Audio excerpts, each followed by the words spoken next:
En la cuarta jornada de la Copa Bancaja se celebraron los cuartos de final del campeonato.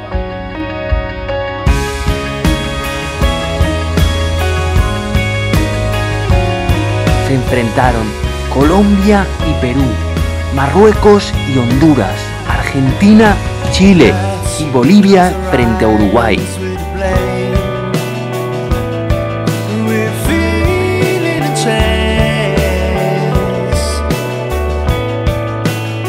Perú logró su pase para las semifinales tras imponerse por 1-5 a Colombia, una de las selecciones favoritas.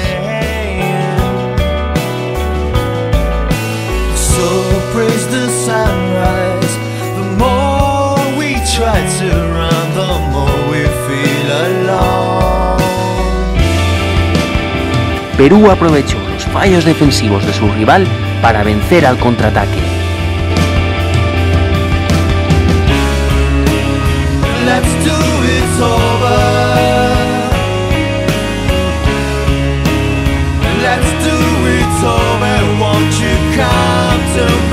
El choque entre Marruecos y Honduras resultó igualadísimo.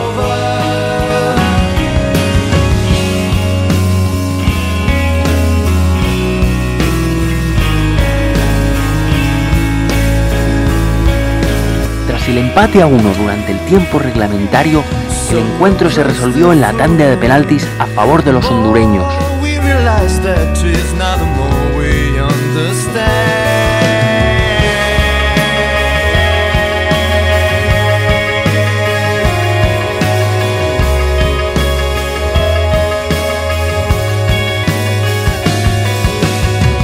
Argentina desplegó toda su calidad para golear a Chile por 1-7.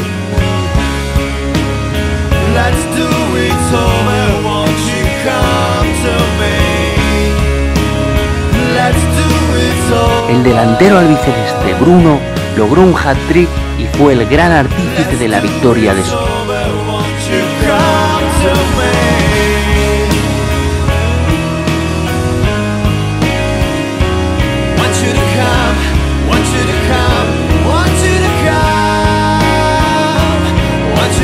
Bolivia demostró que es un conjunto muy ordenado tácticamente y gracias a ello venció 2-0 frente a Uruguay.